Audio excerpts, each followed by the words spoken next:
ആര് പറഞ്ഞു മ്യാവൂ ഞാനാ നിങ്ങളെ കാത്തു എന്നോടൊപ്പം കൂടെ ആർക്കാണിഷ്ടം ആർക്കാണിഷ്ടം. ലിയോനും ലാവിക്കും എന്നോട് സ്നേഹമില്ലെങ്കിലും എന്നെ സ്നേഹിക്കാനായിട്ട് ഞാൻ 2 ആളുകളെ മേടിച്ചിട്ടുണ്ട് ഗൈസ്. ഇതാണ് എൻ്റെ ബേബീസ്.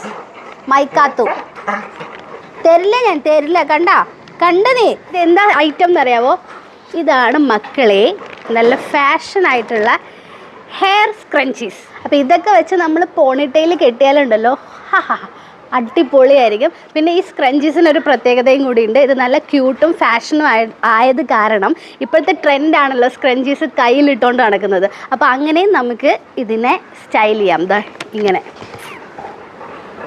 അപ്പോൾ ഇതാണ് എൻ്റെ പുതിയ സ്ക്രഞ്ചി. എങ്ങനെയുണ്ട് ഗൈസ്? നിങ്ങൾക്ക് ഇഷ്ടപ്പെട്ടോ?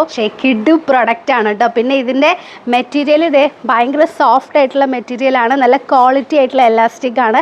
അതുകൊണ്ട് ഇവർ പറയുന്നൊരു കാര്യം എന്താണെന്ന് വെച്ച് കഴിഞ്ഞാൽ, കുറേ ടൈം പോണിറ്റെയിലൊക്കെ കെട്ടുമ്പം ഒരു പുള്ളിങ് ഉണ്ടാവും. അത് കാരണമാണ് നമുക്ക് ഹെഡേക്ക് വരുന്നത്. അപ്പോൾ ആ ഒരു പ്രശ്നം ഇതിന് ഉണ്ടാവില്ല. ഇത് അത്രയും വെയിറ്റ് കുറഞ്ഞ നല്ല ക്വാളിറ്റി ആയിട്ടുള്ള എലാസ്റ്റിക് ആണെന്നാണ് പറയുന്നത്. സോ ഞാൻ എന്തായാലും ട്രൈ ചെയ്ത് നോക്കട്ടെ. ഇപ്പോൾ ഒന്നും കുഴപ്പമില്ല, നല്ല സോഫ്റ്റ് ആണ്. പിന്നെ ഇത് റിമൂവ് ചെയ്യുന്ന സമയത്ത് ഹെയർ ഡാമേജ് ആവുന്നുമില്ല, ഹെയർ വരുന്നുമില്ല. അപ്പം നല്ലൊരു പ്രൊഡക്റ്റായിട്ട് എനിക്ക് തോന്നിയിട്ടുണ്ട്. ഇത് വേഗം പോയിട്ട് ഞാൻ മാറ്റട്ടെ. ചാൻസ് കിട്ടിയാൽ ലാവി ഇതിനെ ശരിയാക്കും.